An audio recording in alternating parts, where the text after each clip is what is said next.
And we're back to another episode of Wings and Things with your host, Fidel. Welcome, everybody. And I hope you're out there staying safe, healthy, wearing masks, and doing everything to stay social distancing. Everybody knows it. Everybody's tired of hearing it. We're praying for a vaccine. We can only hope it comes pretty soon. Regardless if it's Russian, it's whatever, as long as it works and it's not expensive. It's not going to be an arm and a leg, so hopefully we could get that rolling. And today we're going to talk about, obviously, psychology, but today is racism and trauma. Now, I know that's a little heavy topic. We usually have fun here, but it's something that we cannot not avoid. It's something that affects all of us, regardless of race, sex, ethnicity, gender. It doesn't matter. We're all affected by it one way or another.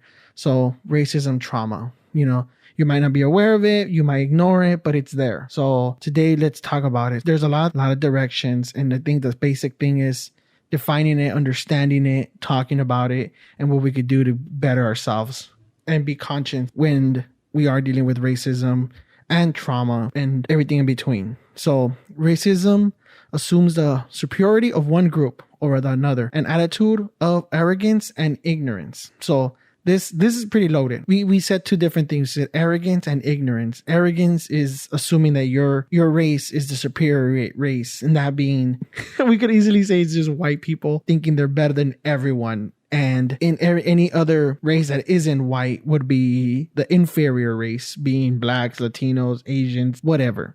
And we could easily lean on science, lean on everything, but I don't know. My argument always for this, when someone starts saying that white people are the superior race, I always think about the NBA. I know, maybe I'm weird, maybe I'm racist. I don't know. Comment below and let me know what you think on YouTube, SoundCloud, wherever you're listening to this. When people say they're the superior race and they're white, I always think about the NBA, the NFL, track stars, what other sport? Shoot, any sport but NASCAR. I don't know. Everything is dominated by blacks. Golf, even golf. Tiger Woods. Well, he's half black. I don't know what the other half is, but regardless, every athlete, if you talk about superiority physically, hands down, let's just look at the facts. Professional sports. If you're talking about intellectual superiority, there's a lot of colored people there. There's a lot of that are rocking it. I know Harvard has a problem. A lot of people from the Asian community are applying it and making it harder and discriminating against the Asian community. Well, it's not their fault that they have strong work ethics from their parents and are very focused, and they tend to marinate their kids from a young age to thrive and work extremely hard academically and that's the consequence. They tend to outperform most people. And also, when I think about intelligence from colored people, I always think about Neil deGrasse Tyson. I don't know why, but that guy's amazing. I don't know who dislikes him, but that guy makes astronomy, astrophysics, and all that other stuff extremely interesting. So that's just me, and I might be wrong, but that guy's amazing.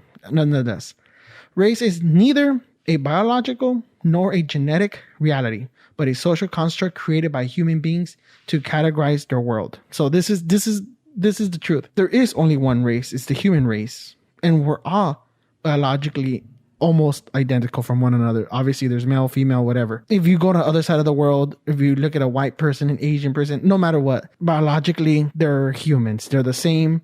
The difference is the skin color. Obviously, that's geographical. And sometimes your skin color helps you.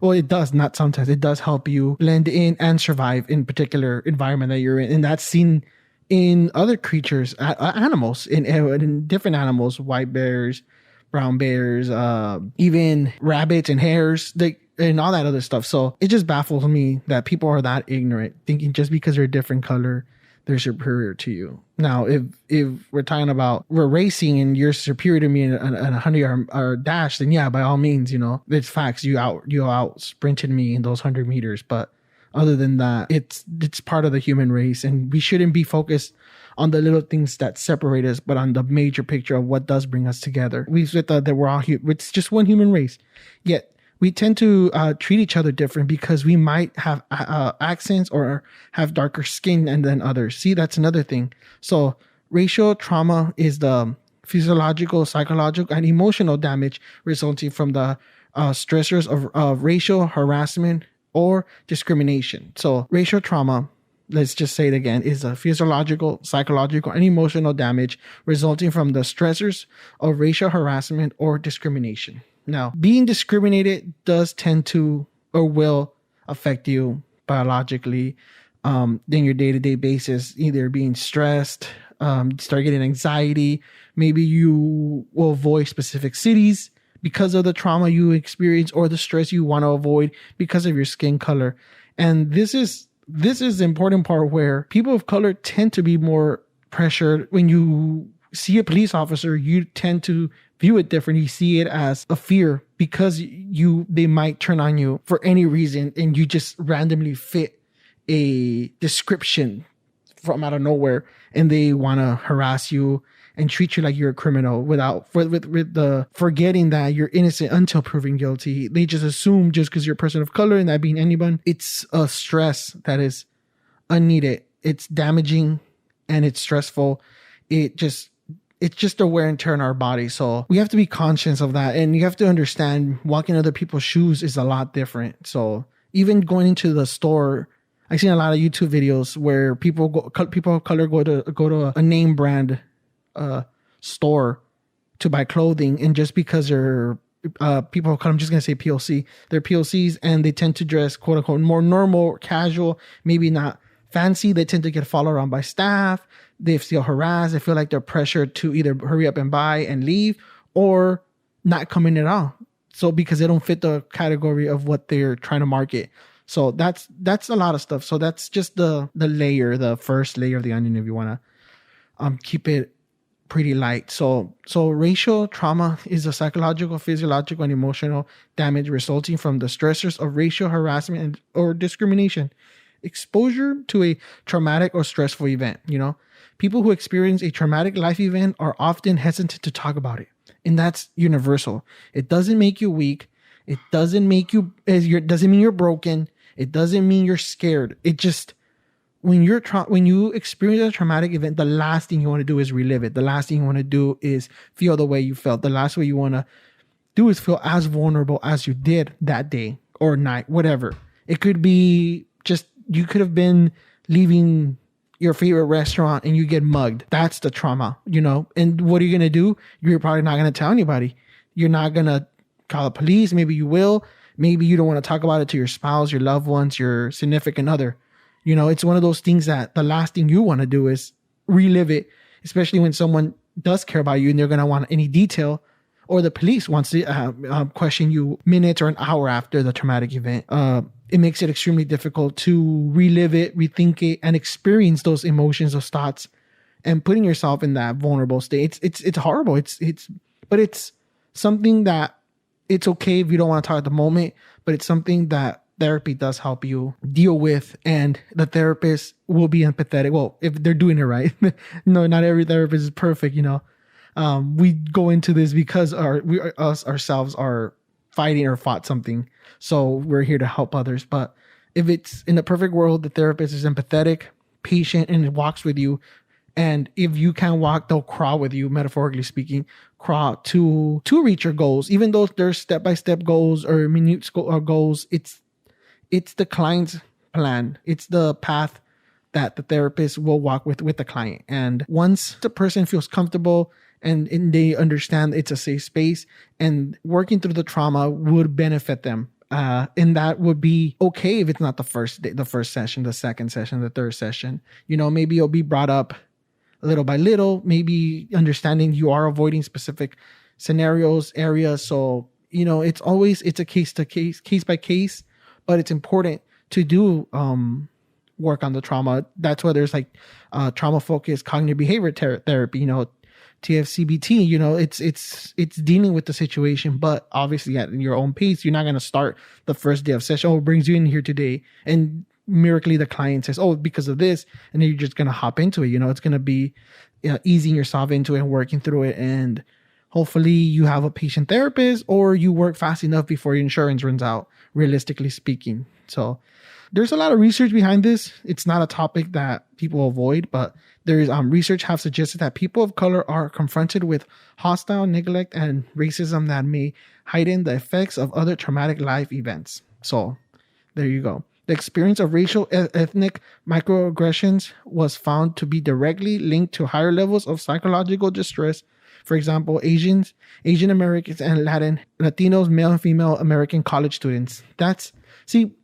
That's one thing that is kind of frustrating if you think about it. College is already stressful. It's already expensive. You're already having anxiety because of tests, midterms, finals, papers, reading, and it's a crazy amount of reading. I don't know what's up with some professors. They think that we only have that one class, so they're going to bombard us, especially now during COVID. As a student, as a grad student that's about to graduate, sometimes you get so much paperwork, so much papers, so much reading, so much submitting responses to whatever. It's just bombarded. We get it. It's grad school. We get it. It's not for everyone. I get it. Only a few percentage wise do graduate, and it's designed to be difficult. That it's designed because it's going to challenge you, but sometimes it's inconsiderate. But I'm just rambling. But then again, it is my podcast, so I'm a ramble wherever I want to ramble to. But we'll keep it pretty scholarly. We'll keep it on topic. So just adding stress, just adding the racial ethnicity, adding microaggressions to your college experience is not something you want to deal with. It's not something that everyone deals with. You go in thinking in that mindset that you might be harassed, if you might not want to go to school at night because something happens. If you're a person of color, you might be considered a suspect. It could be different directions. I know when I went to undergrad to Cal State LA, California State University, Los Angeles, and I remember clear as day, I was going to go to study for midterms. I had a midterm on Tuesday and Wednesday. This was Friday. This was before the week. And I told myself after work, I know the library's open. I'm going to go and study maybe a good 4 hours. I was on the phone. And with my cousin, she also attended at that school. She also graduated with her bachelor's there. And I don't know, we got this alert, this Amber Alert saying woman was attacked at, I forgot by what part of the campus, description male, Latino, husky, 5'6" to 5'9", whatever. And I literally told my cousin, yeah, I'm not going to campus because they made that broad description and I kind of fit every description. I'm 5'8", I'm a person of color, and I'm kind of husky. So I was like, yeah, I'm not going to go to the library. I'm just going to go to Starbucks. Not the stress I want. So something that minute for me, just because I know I won't have the benefit of the doubt, being a male Latino or being a male person of color can increase trauma, can be a target for police. And you're not even able to communicate with these people, even though most will. Some might come out with more aggression that might escalate, and no one's going to listen to you. So yeah, so avoiding stuff like that, like me in my experience, it's easier just to, walk away or avoid at all costs. That's why I love like specific places that I study at, Starbucks, the Coffee Bean, or even at work, after work, obviously, but, or at home, keeping it old school at home. But it's always good to switch it. But now because of COVID, it becomes a little difficult. Like my options are minimal. You don't study at school anymore. You don't have study groups, and nobody wants to have study groups through Zoom. You're already in Zoom all day in class, work. Like I do the Zoom through work. It's annoying.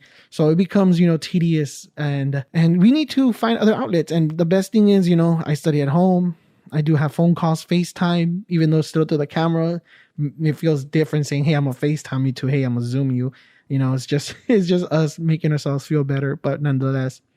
So for African Americans, racial discrimination has played a role in blocked opportunities and unequal access to housing, education, and employment. So racial discrimination has also had a significant impact on mental and physical health of this population. So racial oppression has been linked to high blood pressure, somatic symptoms, anger, paranoia, anxiety, frustration, resentment, low self-esteem, hopelessness, and subjective stress. So this is a lot. And it just by, if we break it down, because I know it's audio. So racial discrimination, just by racial discrimination, look at all the negativity it has, besides it being making you feel belittled by someone that may be in the right or wrong, but just by that, there's housing discrimination. You might not get the apartment you want because you're Latino or Black or Filipino or whatever. Maybe you have access to that housing, the education. If you're not financially stable enough to get a good job because you were discriminated because you're Black or whatever, Latino, then it blocks you from earning a higher salary, that prevents you from earning more, saving more, maybe investing, and also allowing yourself to move to a better neighborhood that has better school systems that allow your kids to do do better because they have better teachers that in ergo would allow them to go to good universities and earn more money. So you see, it's just a domino effect where one thing can lead to another that affects the whole bubble, and it's just the next generation, from unemployment, dealing with more racism, more discrimination, poverty, mental health, and physical health, just by blood pressure. Maybe you're not motivated to work out anymore. And, the last thing to do, you feel like to do, is working out maybe when you can't even feed your family, or pay the rent or the mortgage. So it's just adding up stress. And it's just like a snowball. It's like a never ending feeling. It's just that, it's an abyss. You fell in the social abyss, and it's extremely difficult to escape it. And then you're adding racial profiling, low self-esteem, resentment, frustration. So it just keeps on adding up. And this is for a lot of people now. And as therapists, it's important to understand the population, the social structure your clients are coming from. And it's the empathy we have as professionals to help those that really maybe don't have the energy to help themselves or the tools to help themselves. It could be simply as simple as, I always go by the triangle. This is what I call it. I don't know if it's coined somewhere, but this is just me putting in the dots. The triangle of the triangle foundation of therapy, where it's important for your client to have proper nutrition, proper sleep, proper exercise. And that's just a triangle that I just randomly thought about and coined. I don't know if it's maybe in a book, maybe, I don't know, but it's just something I always think about. And it's, if your clients do not have those basic needs, then it's very difficult to help your client overcome all the stress or trauma or racial trauma they're doing. And this is a huge topic. I could talk about this for another hour. And this goes to generational trauma. And you could talk about, so when we're talking about trauma, we could easily go into epigenetics. And that's a topic I'm actually going to talk about next week. And I actually had a good friend come with me, George, to the podcast and talked about epigenetics. He went in extreme detail, in so much detail that I actually fell in love with what he was talking about. And I researched it. I did a PowerPoint, treated it like a project for school. And that's the next topic I'm going to discuss. But if you do want to catch it, it's George podcast in my YouTube or SoundCloud. But epigenetics and trauma it's broad. And the way one of my professors always mentioned, and I don't know where she got it from. I forgot. She got it from a professor, but I'm going to steal it from her. She knows who she is. She always said, if trauma was removed from the DSM, we would just have a pamphlet. If you think about all the diagnoses in the DSM, trauma is one of those that cause or are the stem of most of them. And someone being in this field that does focus on trauma, specifically in substance abuse, domestic violence, sex trafficking, you'd see it. You see the pain in people. You see that they've been hurt. The lack of trust with one another. And our jobs as therapists is to empathize and to make sure they feel safe every second they're there with you in the program, or in the therapy session.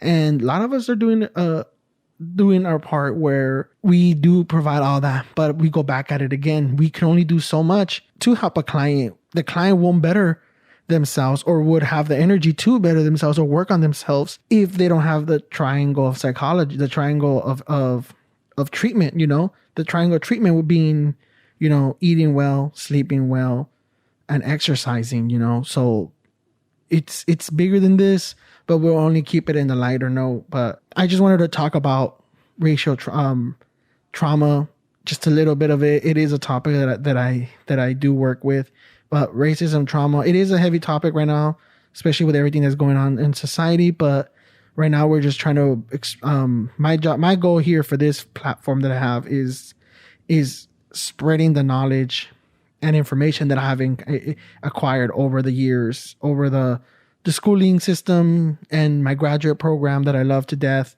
I love the professors. I've learned so much. And I think this is just me expanding and sharing the knowledge that I've paid crazy amount of money for. And you're just getting it here for free on YouTube or wherever you're hearing it from, which is awesome. And it's also a platform for me to express that treating each other better, regardless of what's going on, is always important because we don't know what someone's gone through. We don't know their trauma. We don't know their past. Unless you really do know them, then you would comprehend why people act specifically or act the way they do. So being empathetic, being good listeners. I think we all have the skill to listen. We just choose not to develop it and work on it. So I think I would end this at this. I want to keep the podcast short, but I think if we all strengthen our listening skills, we could all better ourselves and our society because we'd actually listen to and hear what other people are going to, and we would actually pay attention to the similarities we have with others. So I wish everybody a good day or a good evening, whatever time you're listening to this, and stay safe. Hug your family. Tell the ones you love them. Life's too short, so let's continue to have a smile and laugh. I know everybody that knows me knows that I love laughing, and I'll continue to laugh until the day I die. So I wish you the best. Thank you for listening, and thank you, and see you next time.